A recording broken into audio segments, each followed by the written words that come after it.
Hello नमस्कार साथियों, एक नई वीडियो के साथ हम आपके सामने आ चुके हैं। तो जैसा कि दोस्तों रोजाना बेसिस पे कोई ना कोई आती है, तो उस वैकेंसी को लेकर हम आपके सामने आ जाते हैं। तो दोस्तों आज की जो वैकेंसी है ये BARC यानी भाभा एटॉमिक रिसर्च सेंटर की तरफ से निकाली गई है। अब हालांकि इस वीडियो को लेकर कई लोगों ने अपडेट किया है, लेकिन वो वीडियोज़ देखने के बाद मुझे नहीं लगता कि आपके डाउट्स क्लियर हुए होंगे। बहुत सारे ऐसे डाउट हैं कि कौन कौन सी पोस्ट है, उस पोस्ट में क्या होता है, कौन से फ़ायदे मिलते हैं, कौन से नुकसान होते हैं। वो सारी चीज़ें आज की इस वीडियो में हम एक एक करके डिस्कस करेंगे। हो सकता है आज की ये वीडियो काफ़ी लंबी भी हो सकती है, लेकिन इतना ज़रूर मैं कहना चाहूँगा कि अगर आप यहाँ पे वीडियो देखने आए हैं तो ज़रूर आप कुछ ना कुछ ऐसा ज़रूर पाएंगे जो शायद अन्य लोगों ने कवर नहीं किया होगा।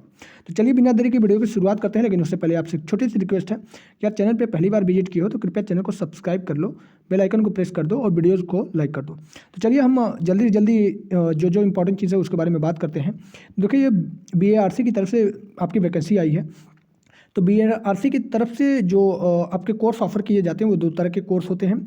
एक OCES होता है, एक DGFS होता है, जो कि 2025 के लिए ये दोनों पोस्ट के लिए निकाले गए हैं। ठीक है, अब इसके आगे अगर देखें तो जो बार्क है, बार्क के ट्रेनिंग स्कूल्स चलते हैं और ट्रेनिंग स्कूल्स के अंदर ये इसी दोनों पोस्ट के लिए ट्रेनिंग दी जाती है। ठीक है, तो ये चीज़ भी ध्यान में रखिएगा।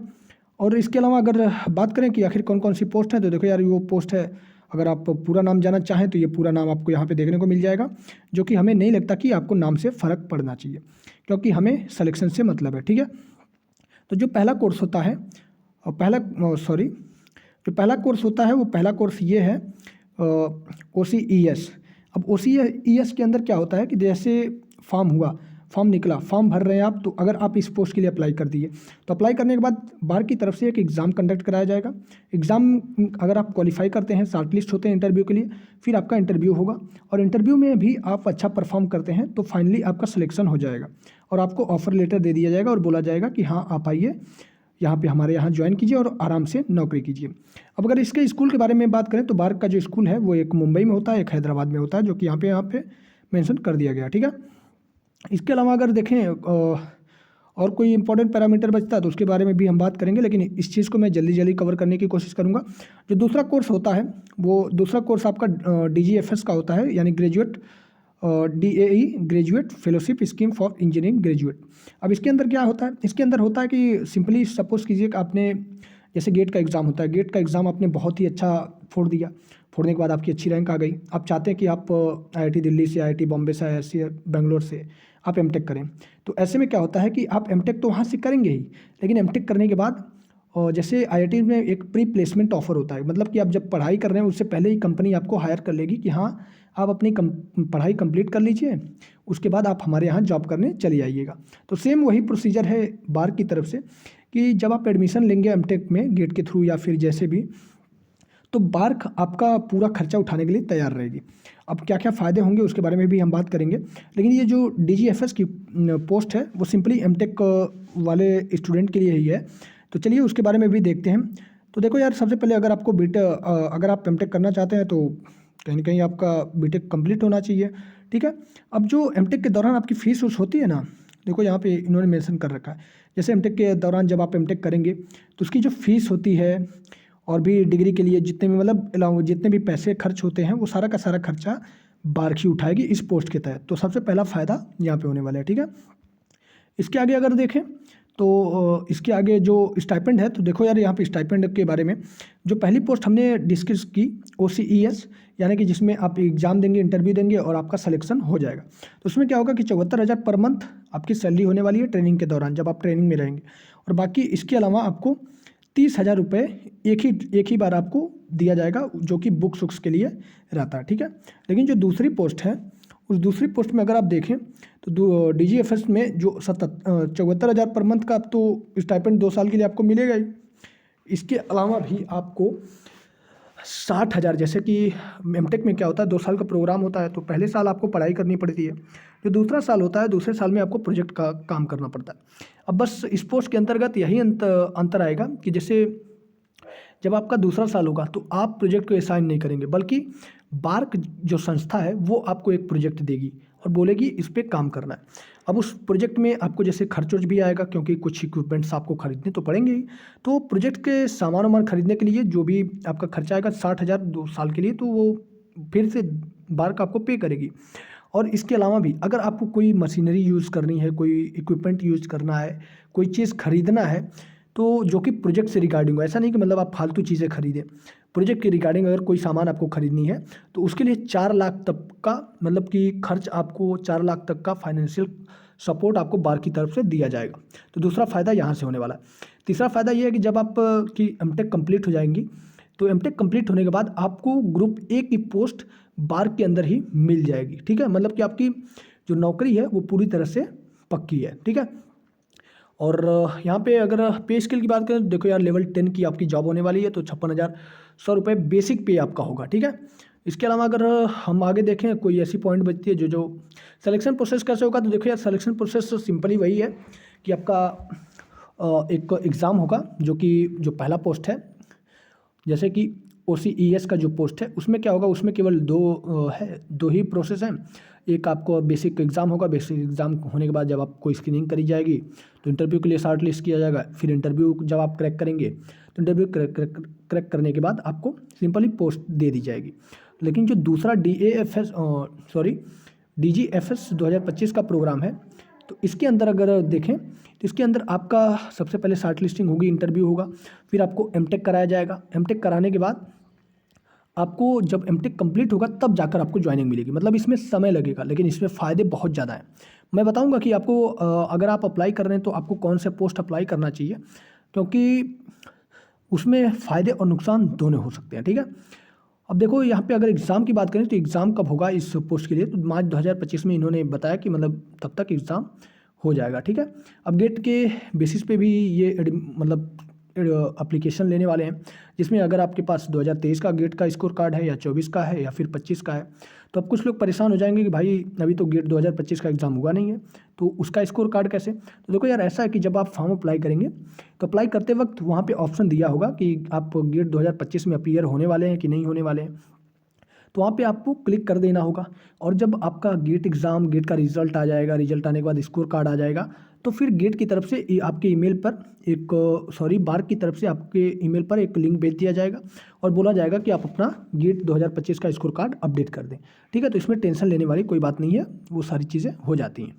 ठीक है, इसके अलावा अगर देखें तो कोई इंपॉर्टेंट पॉइंट बचता है तो उसके बारे में भी हम बात करते हैं।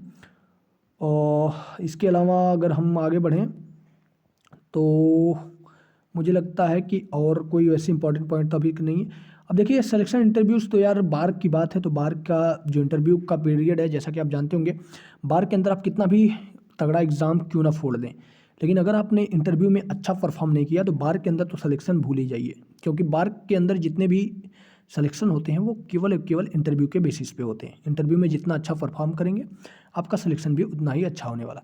अगर इंटरव्यू की बात करें तो इंटरव्यू भी मई जून 2025 तक जाएगा। ठीक है, तो और अप्रैल तक आपको ये बता दिया जाएगा कि हाँ आप शॉर्ट लिस्टेड हैं कि नहीं हैं। और इनकी एक वेबसाइट दे दी गई है, यहाँ पे आप जाकर जो भी रेगुलर अपडेट है उसको चेक करते रहिएगा। ठीक है, और कौन कौन से कैंडिडेट सेलेक्ट हुए हैं, तो सिलेक्शन वाले लोगों की यहाँ पे लिस्ट दे दी गई है, जो कि जून 2025 के अंत में आपको देखने को मिल जाएगी। ठीक है, और आपकी जो एमटेक एडमिशन की डेट है, तो एमटेक एडमिशन की डेट यहाँ पे 14 जुलाई 2025 की दे दी गई है। तो उसके अलावा अगर एलिजिबिलिटी क्राइटेरिया करें तो देखो यार, एलिजिबिलिटी के बारे में मैं पहले ही बता चुका हूँ। और बस ये हो सकता है कि आखिर कौन कौन सी ब्रांच एलिजिबल हैं, तो देखो यार मैकेनिकल, यहाँ पे मैकेनिकल है, केमिकल है, एमटी है, फिर EE है, ईसी है, CS है, IN है, CE है, ये सारी ब्रांचेस एलिजिबल हैं। ठीक है, तो इस चीज़ को भी ध्यान में रखिएगा। और इसके आगे देखें तो ये है ये कुछ फिजिक्स या फिर BSc USC से रिलेटेड है, तो मैं उस चीज़ को नहीं कवर कर रहा हूँ। अगर आप इस PDF को पाना चाहते हैं तो टेलीग्राम में उसका डिस्क्रिप्शन बॉक्स में लिंक मिल जाएगा, वहाँ से जाकर आप इस PDF को डाउनलोड कर सकते हैं। ठीक है, और इसके अलावा देखें तो ये आपके फूड टेक्नोलॉजी से है, ये MSc है। और कुछ देखिए, मैक्सिमम एज की बात करें तो देखिए यार, मैक्सिमम एज आपकी 26 होनी चाहिए। अगर आप जनरल कैटेगरी से बिलोंग करते हैं, OBC हैं, तो 29 साल होनी चाहिए। तो ये अगर आप ऐसी कैटेगरी से बिलोंग करते हैं जो रिजर्वेशन से बिलोंग करती है, तो आपको रिजर्वेशन मिल जाएगा। नेशनलिटी क्या है, तो यार इंडियन तो होना ही चाहिए, इसके बारे में कोई बात नहीं है। आपकी एप्लीकेशन फ़ीस क्या होगी, तो एप्लीकेशन फ़ीस भी यहाँ पे इन्होंने मेंशन कर दी है कि 500 रुपये आपकी एप्लीकेशन फ़ीस होगी जो कि नॉन रिफंडेबल होगी, मतलब कि वो फ़ीस आपको रिटर्न नहीं होगी, ठीक है।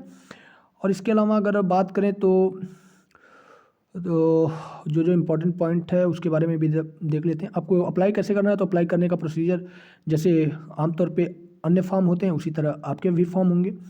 आप सिंपली उसी तरह से फॉर्म को अप्लाई कर पाएंगे जो कि बार की ऑफिशियल वेबसाइट से ही होगा, ठीक है।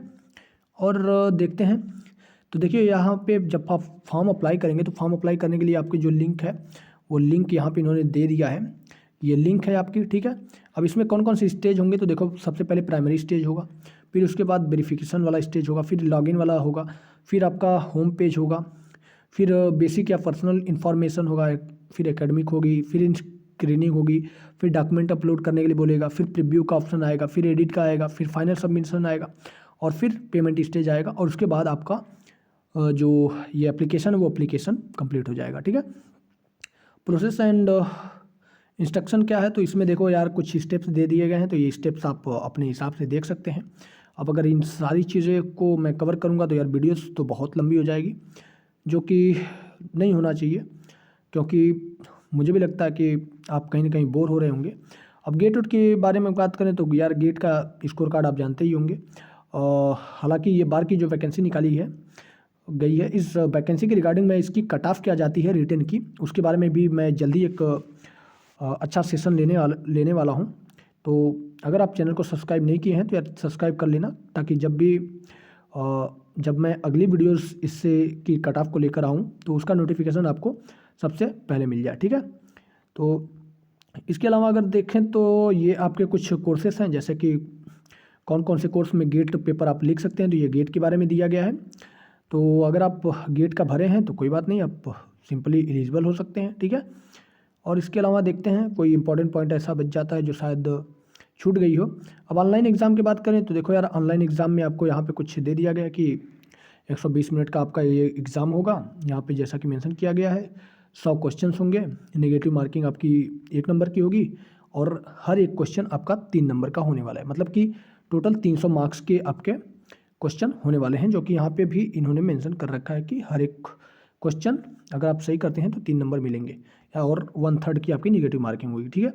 सिलेबस क्या होगा, तो यार देखो सिलेबस वही सिंपली जो गेट का सिलेबस होता है वो सिंपल आपका उसी तरह होगा, गेट के सिलेबस के अकॉर्डिंग ही होता है बार का जितना भी एग्ज़ाम होता है, ठीक है।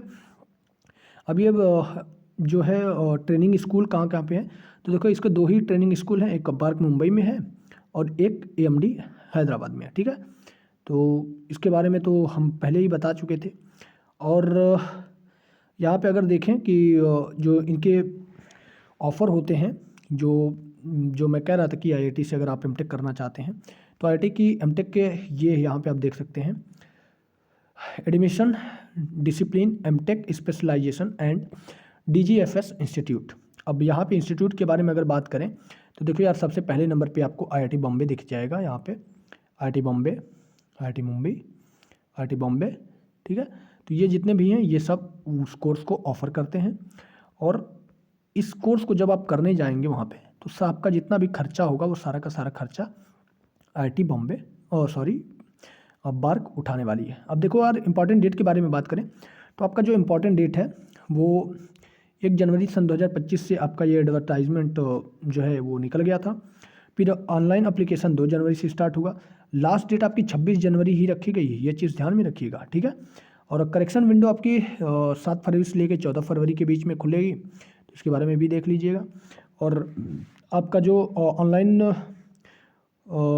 एलिजिबल फॉर ऑनलाइन एग्जामिनेशन और ये जो आपका एडमिट कार्ड निकलेगा वो आपको 15 फरवरी के आसपास निकल जाएगा और 25 फरवरी को आपका यहाँ पे एडमिट कार्ड देख सकते हैं। ऑनलाइन एग्ज़ाम 8 से 9 मार्च को यहाँ पे डेट दे दी गई है, 8 से 9 मार्च, ठीक है। और अपलोड ऑफ गेट स्कोर, और गेट स्कोर 2025 को अगर जब आप अपलोड करेंगे तो 17 से लेकर 24 मार्च के बीच में होने वाला है, ठीक है। और शॉर्ट लिस्टिंग डेट जो आएगी वो आएगी आपकी मैं थोड़ा सा इसको ऊपर कर लेता हूँ ताकि आपको साफ दिखे। जो शॉर्ट लिस्टिंग लिस्ट आएगी, जो डेट है वो शॉर्ट लिस्टिंग डेट अप्रैल 2025 के फर्स्ट वीक में आपको देखने को मिल जाएगी। और मतलब जोड़ जाड़ के ये इंपॉर्टेंट पॉइंट है और इम्पॉर्टेंट पॉइंट का देखने के बाद आपको जो फाइनल सिलेक्शन मिलेगा वो 1 अगस्त 25 को आपको फाइनल सिलेक्शन मिल जाएगा, मतलब कि 6 महीने के अंदर ही आपका सारा का सारा प्रोसीजर ख़त्म हो जाएगा। ठीक है, और अगर बात करें तो ये आपके कुछ एज का क्राइटेरिया है।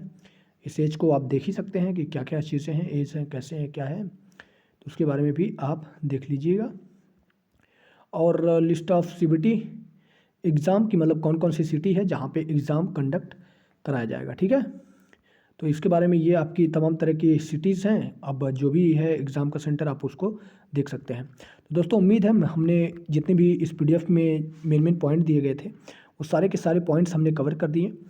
और अगर कोई चीज़ नहीं आपको समझ में आई हो तो आप कमेंट बॉक्स में कमेंट करके पूछ सकते हैं, या फिर टेलीग्राम से भी हमसे जुड़ सकते हैं। टेलीग्राम का लिंक आपको डिस्क्रिप्शन बॉक्स में मिल जाएगा।